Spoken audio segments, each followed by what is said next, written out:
Halo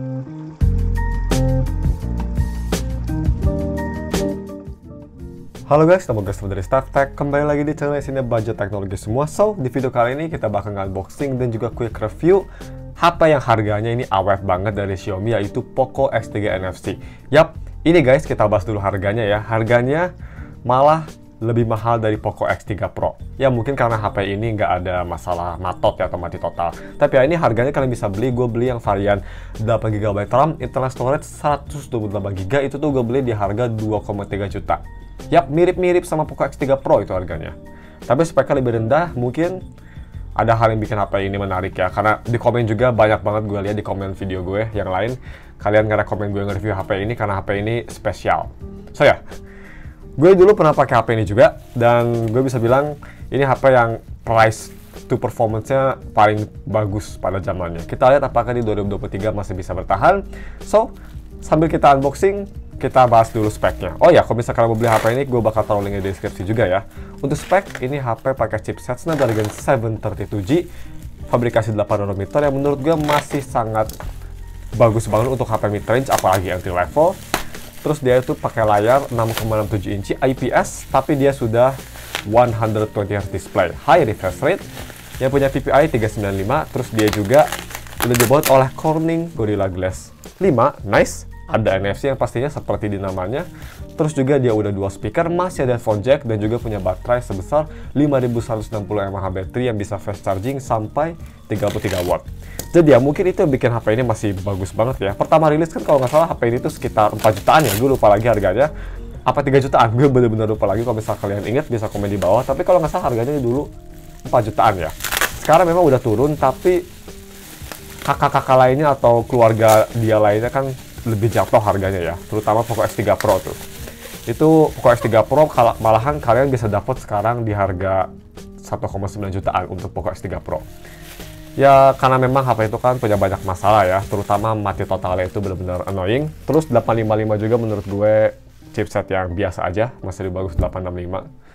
Dan ya, ini gue beli si sellernya tuh penjual individual, jadi ini bekas pemakaian pribadi ya, bukan toko besar yang gue lebih suka. Dan ini dia ngasih casing bonus. Dan di sini yang pastinya barangnya barang resmi ya, bisa kita lihat dibuat di Indonesia. Variannya 818. Gue beli yang warna shadow grey. Kalau nggak salah dulu pas pertama kali gue nge-review HP ini, gue tuh beli yang warna biru. Sekarang gue beli yang warna grey. Kita langsung potong aja ini tape-nya. Kita lihat isinya. Kata si penjualnya ini masih lumayan bagus ya. Barangnya masih lumayan oke banget katanya. Masih lumayan mulus untuk HP yang udah lumayan tua, tapi pastinya garansi sudah off. So, kita lihat kelengkapannya. Kalau misal kita lihat buka orange ini, si box orange, oh masih dikasih casing bawaan. Bisa kita lihat, bekas pemakaian banget ya, udah kuning. Tapi ini masih komplit. Masih ada ini nih, si Legend guys, yang sudah minggat dari Xiaomi Indonesia sayangnya. Alvin C ini gak tau kenapa ya, semenjak dia keluar. Xiaomi kerasanya kayak kurang nggak sebagus dulu ya, terutama dari price to performance-nya nggak seagresif dulu sayangnya. Kayak sekarang aja ada HP loh, kita nggak usah sebutin namanya ya, HP dari Xiaomi yang harganya lebih mahal dari X3 NFC tapi speknya mirip-mirip. Ya jadi agak aneh. Tapi ya memang Snapdragon tuh terutama series 700 ya, bener-bener awet banget ya performance-nya. Dan bisa kita lihat kelengkapannya full set, ada SIM ejector, kabel USB-nya ini udah dekil banget ya, dekil tuh bahasa Indonesianya udah kotor banget.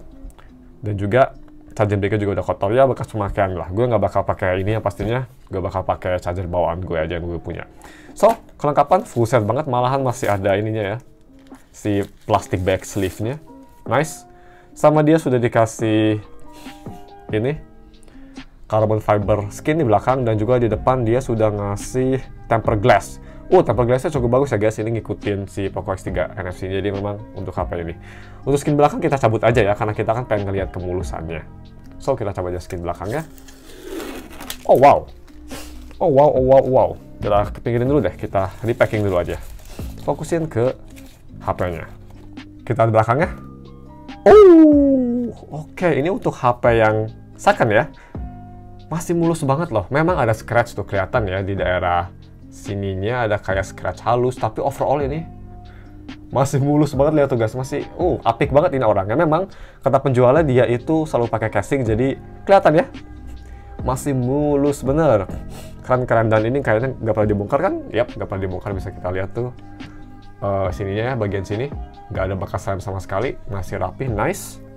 Dan ya, zoom out, ini HP belakang overall memang kata sarannya mulus, dan dia nggak bohong, ini masih mulus banget sih belakangnya untuk HP yang udah tua banget, masih sangat mulus. Dan di sini dulu ciri khasnya Poco X3 ya, X3 lini X3, X3 Pro, X3 NFC, kecuali X3 GT yang udah beda.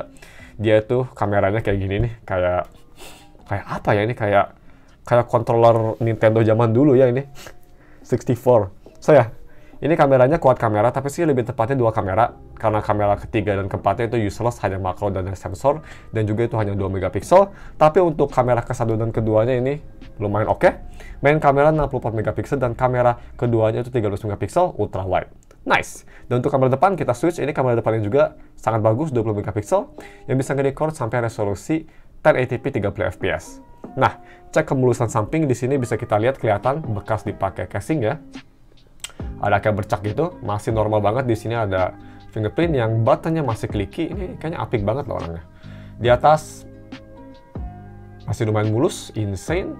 Dan di sini cuma ada bercak dikit juga, bekas pemakaian. Di bawah juga bekas port, dan speaker, 2 speaker. Dan yang paling penting, yang gue sangat suka di HP ini, masih ada headphone jack. So, kita cek aja untuk SIM slotnya ya, sekalian masukin SIM.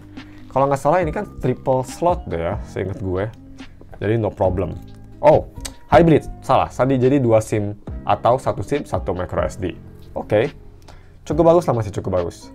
Oke, so, untuk beratnya sendiri, ini memang dulu HP pas gue review lumayan berat ya, tapi sekarang karena gue pakai 14 Pro Max, jadi nggak kerasa kayak berat. Tapi anyway, sebelum kita timbang, gue tebak dulu. Ini kayaknya sekitar 200, let's see, 210 maybe? Oh no, hampir. Gue tadi mau bilang 220, tapi ternyata memang agak berat ya. 227 atau kita buletin 230. Memang cukup berat, tapi karena badannya besar juga, jadi nggak terlalu kerasa, bobot distribusinya lumayan bagus. So ya, first impresi, ini memang dikasihnya gue unitnya yang bagus banget, jadi gue lumayan lucky. Dan ya, seperti biasa gue mau share dulu HP-nya, dan nanti gue bakal balik lagi untuk si first impresinya, atau lebih tepatnya sih ini quick review ya, quick review kecil-kecilan. Untuk lebih detail, minggu depan seperti biasa. So ya, I'll be right back. Oke guys, udah gue setup Poco X3 NFC-nya, dan seperti biasa, kalau misalnya kalian ingin wallpaper yang ada di HP ini, gue juga udah taruh link wallpaper di deskripsi. Oke, so tadi gue lupa bilang, untuk layarnya gue udah cabut screen protectornya, dan ternyata ini untuk layarnya masih bagus banget guys. Gue olah bentar, bisa kita lihat, ini gak ada scratch sama sekali, masih sangat mulus karena memang si penjualnya dia pakai screen protector terus, dan juga ini olive coatingnya masih bagus loh guys. Bisa kita lihat tuh gue gini-gini, dia bekasnya masih dikit, masih kayak mulus gitu, masih kayak oily enak gitu lah. If you know what I mean, masih enak banget ini, oleophobic-nya masih bagus. So, itu lumayan rare ya, lumayan bagus. Cuma memang kalau misalnya kita ke warna putih, ini susah banget, tapi ada sedikit banget white spot. Nah, bisa kita lihat tuh di daerah sini nih. Kelihatan nggak sih, susah banget ya? Tapi di daerah sini dia ada white spot yang sangat-sangat nggak kelihatan banget sih, tapi ada. Yang menurut gue sangat wajar, karena ini HP kan udah lumayan lama ya, udah hampir 4 tahun lebih, jadi wajar banget ada white spot untuk layar IPS. Nah, kita langsung tes untuk si fingerprintnya. Ini fingerprintnya seperti Xiaomi phone lainnya, cepet banget, bisa kita lihat. Super fast, dan yang pastinya ini super akurat. Di kondisi tangan gue lagi kering juga, dia masih bisa nge-unlock dengan baik. Terus yang gue suka juga ini untuk haptiknya guys. Ini haptiknya ya, cukup bagus. Dia itu haptiknya di antara haptik flagship sama haptik murahan aja, di tengah-tengah. Kayak masih ada suara vibrasi, tapi pancinya juga kerasa. Jadi lumayan bagus nih untuk harganya, haptiknya bagus banget. Menurut gue ini malah lebih bagus daripada Poco X3 GT. Dan yang pasti ini haptiknya sama kayak X3 Pro ya, karena dia pakai motor yang sama. So ya, haptiknya ini sangat bagus. Untuk touch sendiri, ini menurut gue agak sedikit terlalu sensitif. Untuk ngetik memang bagus. Tapi kalau misal kita nggak sengaja keklik pakai palm kita, misal pakai ini gue nggak sengaja gini, itu biasanya suka keklik nggak sengaja. Jadi tadi gue juga lagi setup apa ya, lupa lagi setup di display. Terus nggak sengaja keklik pakai palm, itu dia suka accident click. Itu sih isu yang hampir di semua HP Xiaomi ada ya, jadi bukan cuma di X3 NFC, cuma di X3 NFC rasanya lebih sering. Tapi no big deal sih, gue harus hati-hati aja itu makanya. Dan untuk layar sendiri bisa kita lihat selain watch spot, selain ada white spot tadi, ini layarnya menurut gue masih sangat bagus banget ya. Masih sangat jernih dan memang pas pertama rilis gue praise juga layar X3 NFC karena bagus banget untuk IPS, dan ini juga layarnya ini memang sangat baik untuk IPS. View angle yang pastinya jauh lebih bagus dibanding X3 GT, dan untuk warna ini bagus banget untuk IPS, clear, dan yang gue rasa ini kerasa jernih banget layarnya dan kerasa pop out colornya walaupun IPS. Jadi ya warnanya atau overall displaynya first impression ini masih bener-bener bertahan banget. Di harga 2 jutaan ini masih bagus banget sih menurut gue. Masih bertahan. Dan untuk softwarenya, kita kalau ke MIUI About Phone, di sini dia softwarenya juga menurut gue salah satu yang lumayan impresif, masih lumayan bagus. Dia di Android 12 dan udah di MIUI 14 paling baru. Jadi ya, udah up to date banget yang pastinya ya, MIUI 14, so that's very nice. Cuma setahu gue kalau nggak salah ini software update terakhir ya untuk X3 NFC. Kalau misalnya gue salah bisa komen di bawah. So, apakah ada software baru? Dan udah nggak ada. Untuk security dia masih lumayan baru juga, Maret 2023.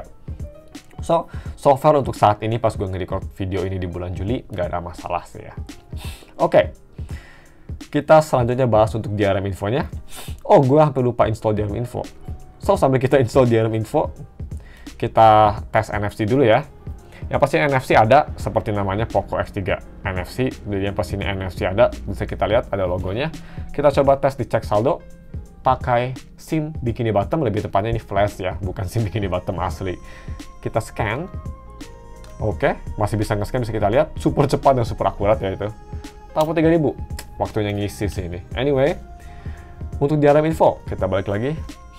Dia itu white color gamut, true, nice. Terus dia juga ini HDR10 Plus support, mantap, dan sudah di Wi-Fi 1. Cuma ini unik guys. Dia itu refresh rate-nya di sini tulisannya bisa 30, 50, 60, 90, 120. Jadi kayak bisa adaptif ya. Tapi kalau misalnya kita ke display dan kita ke refresh rate, ini hanya 2 settingannya. Jadi nggak ada adaptif. Lumayan unik ya. Mungkin ini layarnya capable tapi nggak diaktifin sama Xiaomi gitu. Kalau misal mungkin ada geek yang tahu di komen, bisa komen di bawah ya, buat ngasih tahu. Soalnya lumayan menarik, di DRM info tulisannya bisa turun refresh rate-nya, kayak adaptif gitu. Anyway, untuk tes terakhir, kita sebelum masuk ke kamera ya, kita tes speed testnya untuk Wi-Fi-nya. Jadi yang pastinya HP ini support 5 GHz Wi-Fi. Untuk Wi-Fi gue pakai Bisnet di rumah, itu kecepatannya bisa sampai 200 MB per second. Hanya satu HP 2 jutaan yang bisa nge-reach atau yang bisa mencapai kecepatan tersebut, yaitu Realme yang kemarin gue review ya, Realme 9. Selain Realme sih nggak ada yang bisa ngecapai speed segitu di harga 2 jutaan. Kita lihat apakah Poco X3 NFC bisa ngecapai speed tersebut. Kebetulan ping 7 sangat bagus, dan download speednya, oh, sheesh. Ini kayaknya tren deh ya guys ya. Kayak Snapdragon 700 atau 680 gitu, dia bisa nanganin 5 GHz tanpa ada masalah. Bisa kita lihat speednya.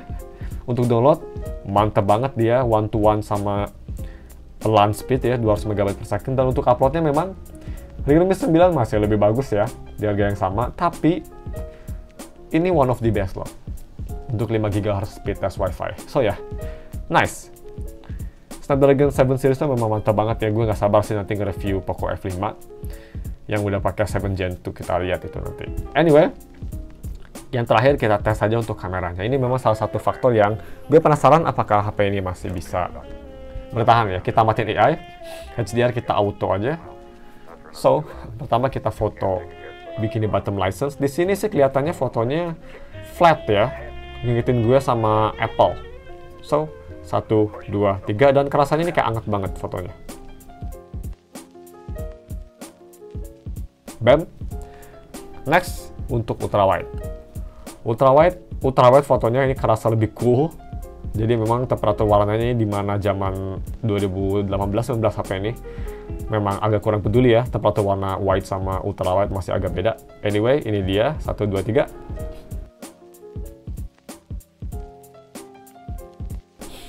Dan last untuk selfie-nya. So ini dia selfie-nya. Oke, dan untuk fitur-fitur lainnya pastinya ada night mode, dan untuk more dia bisa 64 megapiksel, dan yang lain-lain kayak time lapse, slow motion ada. Untuk video, kamera belakang kita lihat dia itu bisa nge-record sampai resolusi 4K 30, so udah sangat oke sih menurut gue. 4K 30 mantep, atau 1080p 60. Dan kelihatannya sih kalau di viewfinder ini 4K 30 cukup bagus ya. Kalau misal gue record nih ya, 1, 2, 3, boom. Tuh guys, kalian dengerin suara mic-nya juga ya. Kelihatannya bagus ya, ini pakai pouch Zelda Tears of the Kingdom. Dia lumayan detail ya. Focus distance-nya, bisa dekat juga, nice. Bisa kita lihat ini lumayan dekat dari kamera, masih bisa ngefokus. Untuk objek kecil, dia fokusnya agak sulit ya, kayaknya harus manual deh. Atau, oh ya harus manual tuh dia baru mau ngefokus. Ya. So ya, video sih kelihatannya cukup oke kalau bisa nilai mic-nya juga, tapi untuk lebih detail sama background noise, minggu depan kita bakal tes untuk si video recordingnya. Anyway, balik lagi ke mic utama dan kamera utama. Bam! So, untuk kamera depan tadi gue udah bilang dia bisa nge-record sampai resolusi 1080p 30 fps. So ya, mungkin cuma segitu aja video unboxing dan first impresi atau quick review-nya. Sepertinya ini HP menurut gue sih masih mantap banget ya di 2023. Ini HP utilitarian banget, fiturnya komplit, dan ya masih oke banget. Gue ngerti kenapa orang ngincer HP ini. Dibanding X3 Pro sih ini kelihatannya kayak lebih refine. Yap, dan yang pastinya nggak ada isu, mati total. Anyway, coba segitu aja videonya. Thanks for watching, jangan lupa dan subscribe. Minggu depan bakal full review HP ini, jadi stay tune. We'll see you next week for the full review of this phone. Bye.